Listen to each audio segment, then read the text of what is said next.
Kabla hujasoma ukurasa huu, tayari umekwisha liwa na mzimu, kwa sababu ulitamani pesa haraka. Sasa hakuna kurudi nyuma. Tuambie, watizama ukiwa nchi gani? Mimi niko Tanzania. Mji wa Kinyasini haukuwa maarufu kwa utajiri.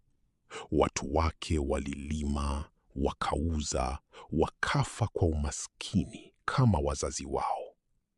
Lakini kulikuwa na nyumba moja katikati ya msitu wa mipera, nyumba iliyokuwa imesimama tangu miaka 300. Watu waliita nyumba ya Mwanakombo.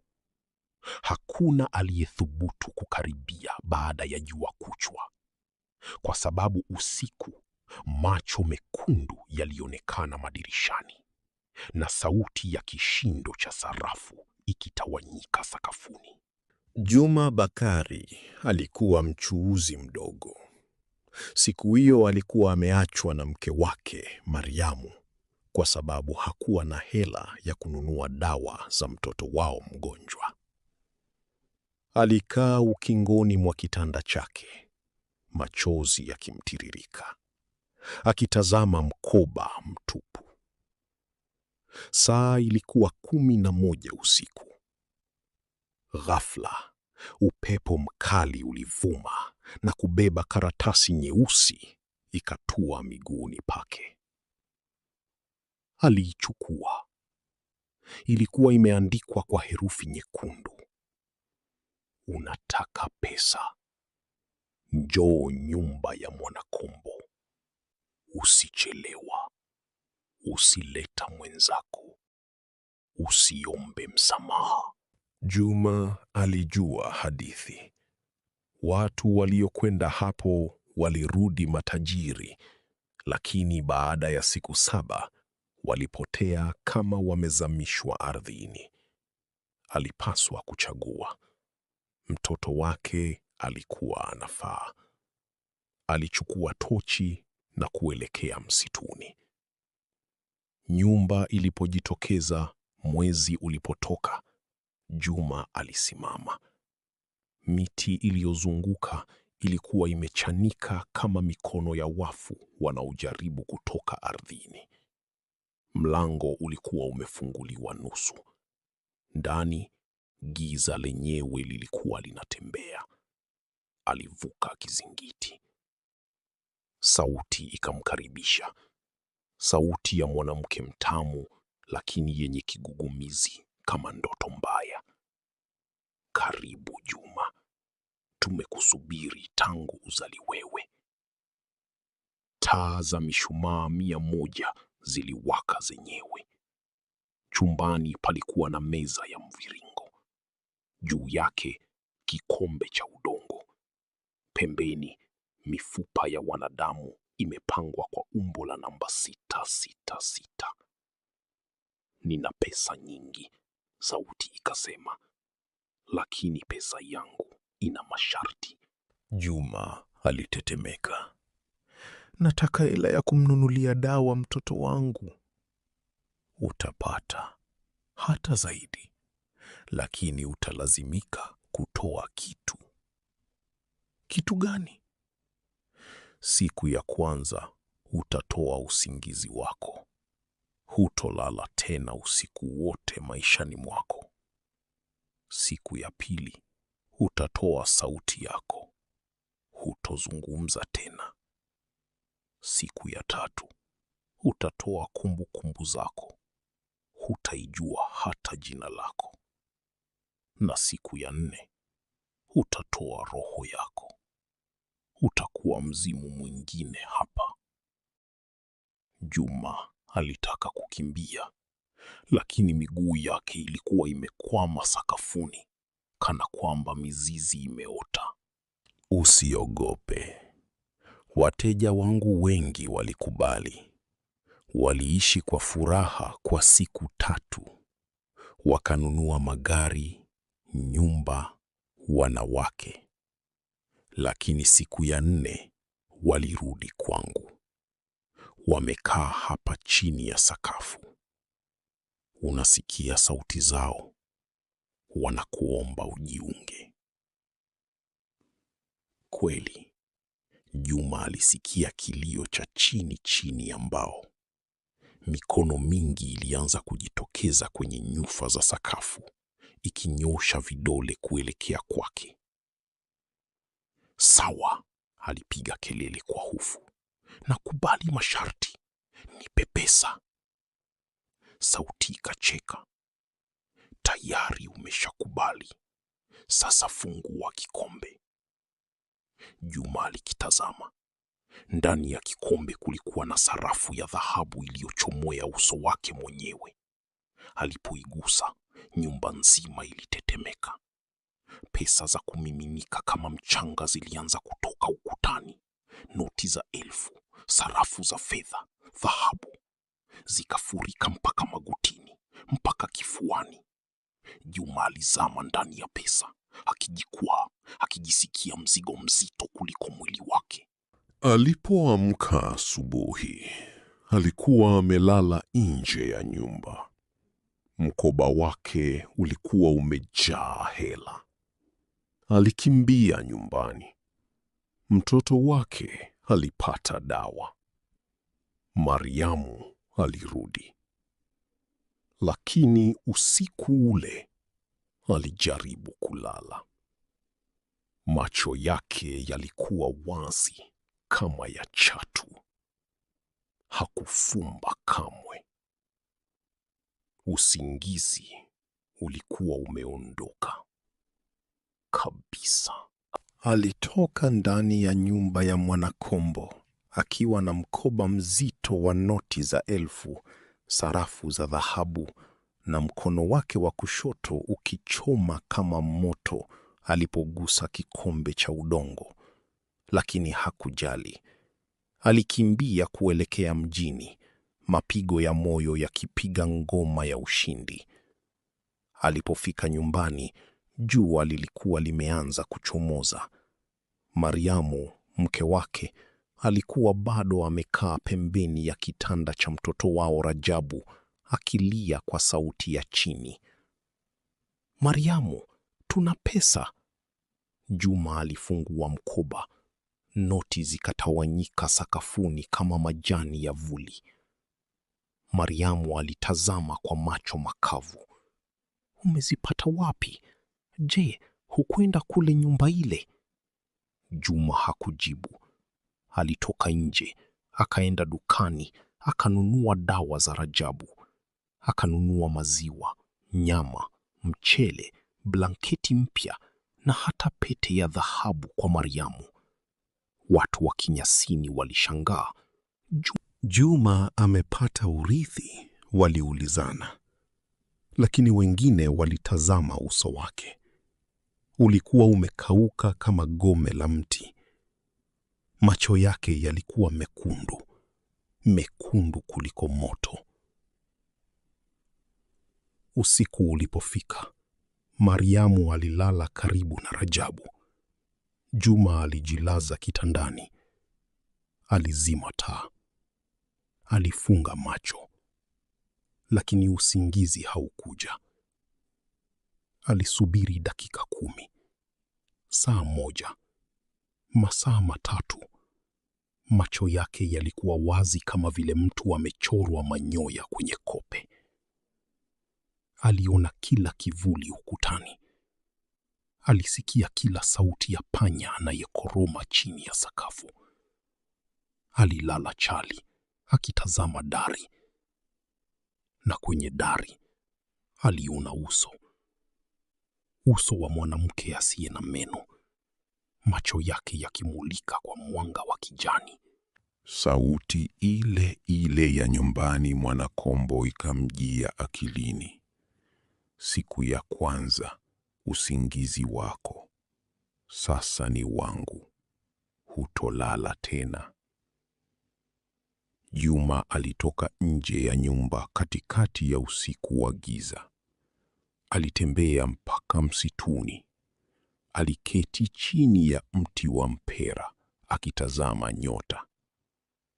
Akajaribu kuimba ili ajisikie usingizi, lakini sauti yake ilikuwa inazidi kudhoofika. Alipojaribu kupiga miayo, taya lake likafumba kwa nguvu kana kwamba mtu ameshikilia. Alirudi nyumbani asubuhi. Siku ya pili ilianza. Mariamu alimuona akiwa kimya. Juma, unasikia? Unaonekana mchovu. Umelala? Juma alitaka kusema ndio, nimepumzika, lakini mdomo wake ulifumba. Alijaribu tena. Sauti haikutoka.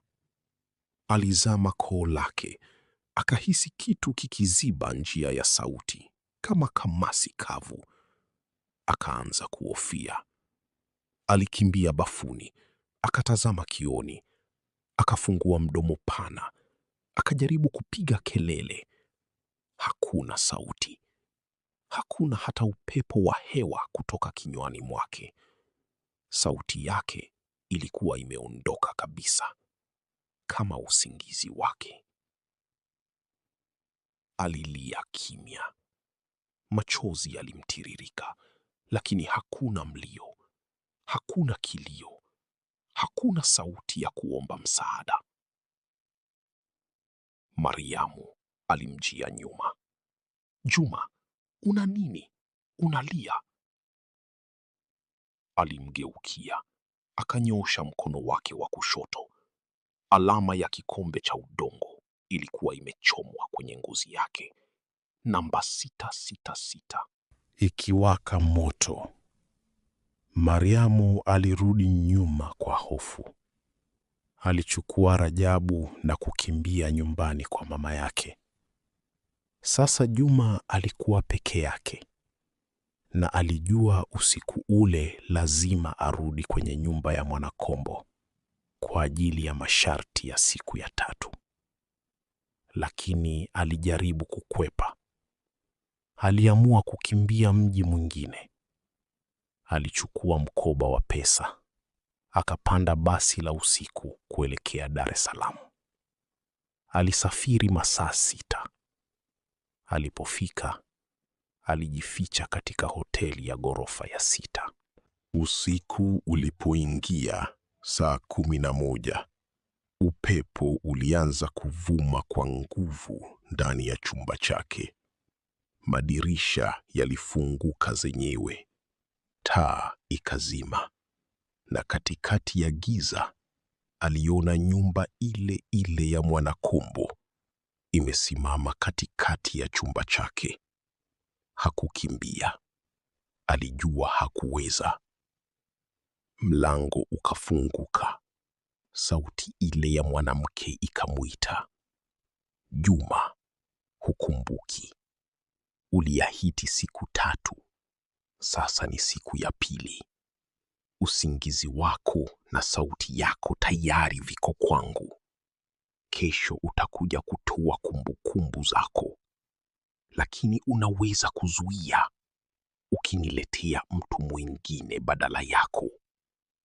Juma alitikisa kichwa. Hakutaka kumletea mtu yeyote. Upo uhakika? Sauti ikacheka. Tazama nyuma yako. Aligeuka. Nyuma yake alimuona Mariamu na Rajabu wamelala kitandani. Lakini si kweli. Walikuwa kivuli tu. Kisha akageuka tena. Sauti ikasema, kama hutaki kutoa kumbukumbu zako, leta mtoto wako. Atakaa hapa siku 1 tu. Roho yake itakuwa yangu. Lakini wewe utaishi. Utakuwa na pesa. Utakuwa na akili zako. Utazungumza tena. Utalala tena. Chagua. Juma alifungua mdomo. Akajaribu kupiga mayowe. Hakuna sauti. Alijikata kwa kucha ili aumie, lakini hakuna aliyemsikia. Alikuwa amenaswa. Sauti ikasema, Una sekunde 5. 1, 2, 3. Juma alianguka magoti.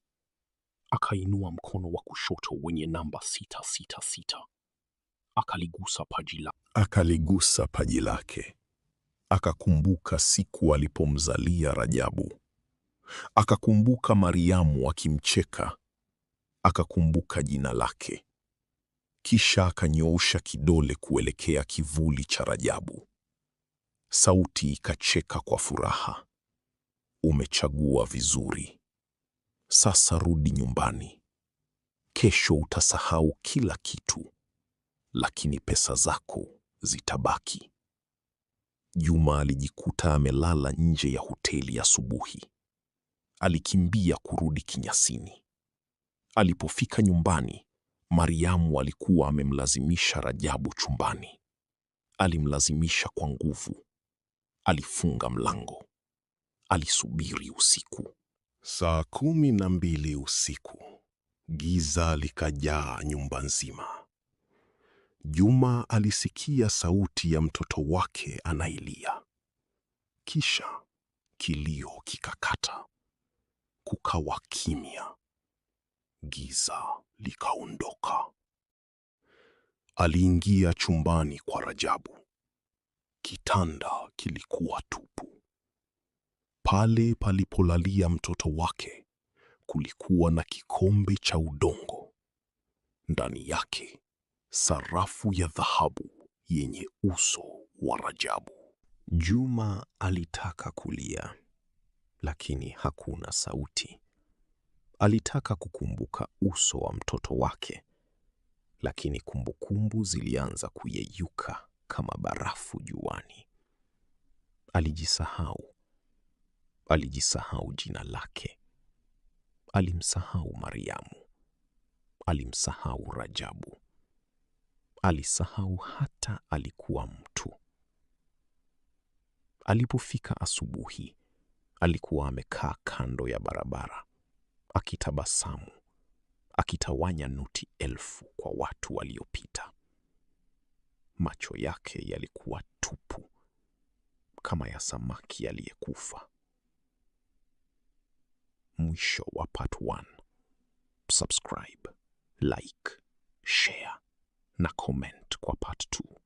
Unasikia sauti ya sarafu ikitawanyika? Hiyo ni mwaliko wa mwisho. Ukisikia, tayari uko mlangoni. Ungana nami mwanzo hadi mwisho wa simulizi hii. Tuambie watizama ukiwa nchi gani. Mimi niko Tanzania. Alikuwa hajui jina lake. Hakuwa anajua alitoka wapi. Hakuwa anajua hata alikuwa mtu au kivuli. Juma alikaa kando ya barabara ya kinyasini, mgongo wake ukiegemea mti wa mpera uliokauka. Macho yake yalikuwa wazi, lakini tupu, kama vioo vya nyumba isiyokaliwa. Mdomo wake ulikuwa umefunguka kidogo, na mate yalimtiririka kidevu. Mikono yake ilikuwa inatawanya noti za 1000 angani, kwa upole, kana kwamba anapepea ndege. Kila noti ilipoanguka, watu walikimbia kuichukua. Wengine waligombana, wengine walimshukuru Juma bila kujua anachokifanya. Mungu amebariki Juma, waliita. Lakini Juma hakusikia chochote. Usingizi wake ulikuwa kwa mzimu. Sauti yake ilikuwa kwa mzimu. Kumbukumbu zake zilikuwa kwa mzimu. Na sasa alikuwa anasubiri tu. Saa ya mwisho ilikuwa inakaribia. Usiku ulipoingia, watu walirudi nyumbani kwao. Juma alibaki peke yake barabarani. Mwezi ulikuwa mzuka, mwekundu kama damu, na upepo ulianza kuvuma kutoka upande wa msitu wa mipera. Upepo huo haukuwa wa kawaida. Ulikuwa na sauti. Sauti ya wimbo wa zamani. Wimbo ambao babu za babu walisema haupaswi kuuimba kamwe. Juma alisimama. Kwa mara ya kwanza kwa saa nyingi, macho yake yalijikita kwenye kitu kimoja. Alitazama kuelekea msituni. Kutoka kwenye giza, nyumba ya Mwanakombo ilianza kujitokeza. Si kwa mbali, bali ikisonga mbele, ikitembea juu ya miguu ya mifupa. Nyumba yenyewe ilikuwa hai. Kila hatua iliyoisogeza karibu, ardhi ilitetemeka. Madirisha yake yalikuwa mekundu. Mlango wake ulikuwa umefunguka. Na ndani alikuwa giza lenye meno. Sauti ile ya mwanamke ikasikika. Sio kwenye masikio ya Juma, bali moja kwa moja kwenye roho yake iliyobaki. Siku ya 4, Juma. Unajua nini kinakuja? Usingizi wako ninao. Sauti yako ninao. Kumbukumbu zako ninao. Sasa ni wakati wa roho yako. Lakini kama ulivyofanya siku ya 3, unaweza kuchagua mbadala. Juma alitikisa kichwa. Hakuwa na mtu wa kutoa tena. Mariamu alikuwa amekimbia. Rajabu alikuwa ameondoka. Alikuwa peke yake. Sio kweli. Sauti ikasema, angalia nyuma yako. Aligeuka. Nyuma yake kulikuwa na watu wa Kinyasini, wote wamelala chini usingizini. Watu 100, wazee, wanawake, watoto.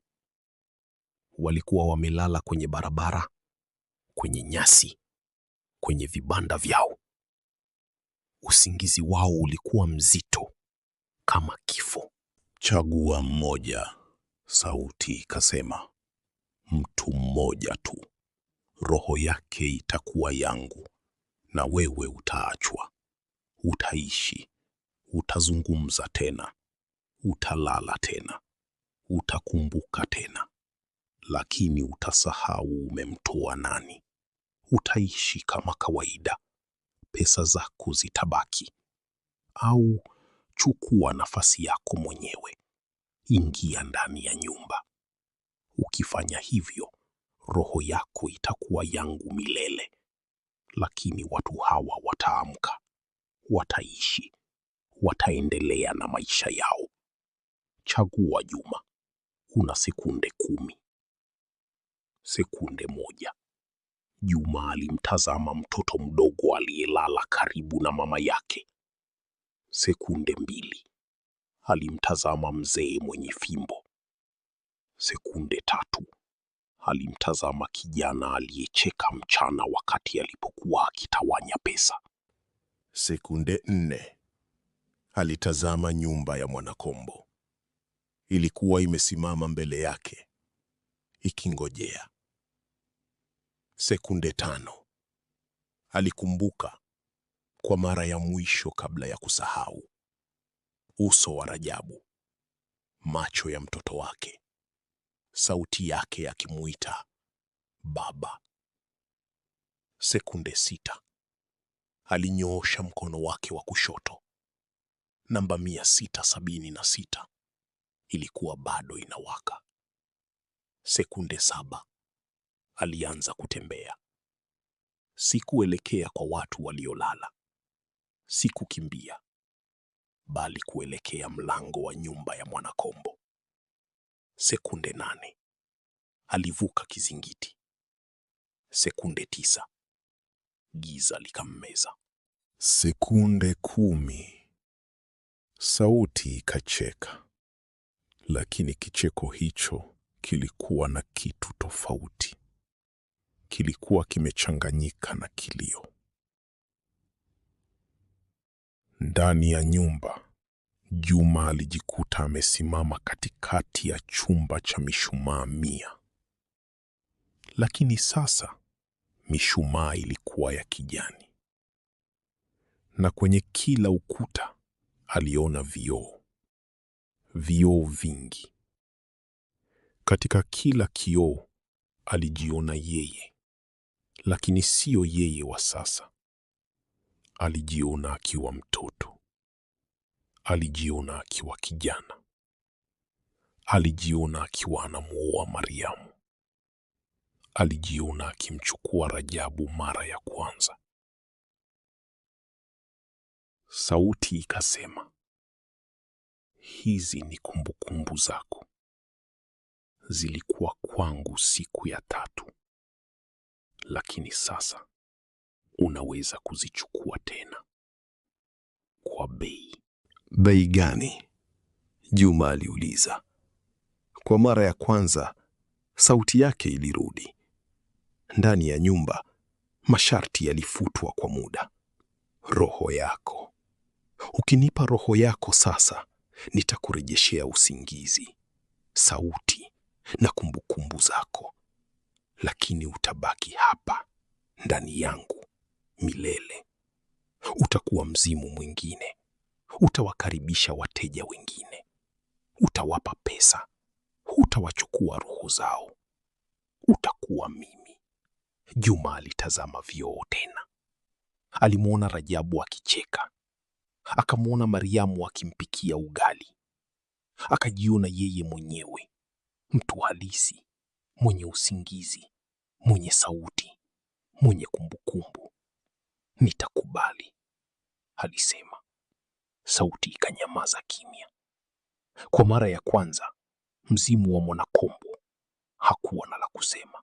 Lakini si kwa masharti yako, Juma akaongeza. Nitakupa roho yangu, lakini wewe utaondoka. Nyumba hii itaanguka. Pesa zako zote zitageuka majivu, na watu wa Kinyasini hawatawahi kukumbuka kuwa uliwahi kuwepo. Utasahau hata wewe ni nani. Utakuwa kitu, sio mzimu, sio binadamu. Kitu. Sauti ikacheka tena. Kicheko kikali kikachanganyika na hasira. Wewe ni mwanadamu. Huwezi kuweka masharti kwangu. Juma alitabasamu. Mara ya kwanza kwa siku 4. Alitabasamu kwa amani. Labda, lakini nimeshaingia ndani yako. Umeniruhusu kuingia. Na ndani ya nyumba yako, sheria zako ndizo zinazotawala. Lakini sasa niko ndani. Na mtu aliye ndani anaweza kuvunja chochote. Alichukua sarafu ya dhahabu kwenye kikombe cha udongo, ile sarafu yenye uso wake, akaiinua juu. Kama nikivunja hii sarafu, alisema, nyumba yako itasambaratika, wewe utasambaratika, na mimi nitaondoka. Sio hai, sio mfu. Sitakumbuka chochote, lakini utakuwa umekwisha. Huwezi! Sauti ikapiga kelele. Nyumba nzima ilianza kutetemeka. Mishumaa ikazimika na kuwaka tena. Vioo vikaanza kupasuka. Naweza, Juma alisema. akazipiga sarafu sakafuni. Sarafu haikuvunjika, lakini nyumba ilinyamaza. Giza likawa zito, na katikati ya giza hilo, Juma alisikia sauti ya mwanamke ikilia, sio kwa hasira, kwa maumivu. Umeshinda, sauti ikasema kwa sauti ya chini. Lakini utasahau. Utasahau ulishinda. Utasahau ulikuwa nani. Utasahau hata uliwahi kuwepo. Una uhakika unataka hivyo? Juma aliketi chini. Akafunga macho. Ndiyo. Asubuhi ilipofika, watu wa Kinyasini waliamka. Hawakukumbuka chochote kuhusu usiku uliopita. Hawakukumbuka nyumba ya Mwanakombo. Hawakukumbuka Juma. Walipoona barabara imejaa noti za 1000, walishangaa. Pesa hizi zimetoka wapi? Waliulizana. Lakini kulikuwa na kitu kimoja. Kando ya mti wa mpera uliokauka, kulikuwa na mtu aliyeketi. Mwanaume mweusi, nywele fupi, macho tupu. Alikuwa ametulia. Hakuwa na pesa, hakuwa na nguo nzuri, hakuwa na chochote. Alikuwa akitazama angani, akitabasamu kidogo, kama anayetazama ndoto ambayo haikuwahi kutokea. Mwanamke mmoja alimkaribia. Unaitwa nani? Alimtazama. Akafungua mdomo, lakini hakuna sauti ilitoka. Akaanza kulia. Kimya. Machozi yakimtiririka. Mwanamke alimpa mkate. Aliuchukua. Akala. Kisha akaenda zake. Hakuna aliyemuona tena. Lakini watu wanasema, usiku wa manane, ukipita kando ya msitu wa mipera, utasikia sauti ya sarafu ikitawanyika. Na ukigeuka, utaona kivuli cha mtu ameketi chini ya mti, akitabasamu, akitawanya majani kana kwamba ni pesa. Na nyuma yake, kwenye giza, nyumba ya Mwanakombo bado imesimama, inangojea, kama ulivyo wewe unayesoma hadithi hii, kwa sababu ulitamani pesa haraka. Sasa hakuna kurudi nyuma. Mwisho, subscribe, like, share and comment.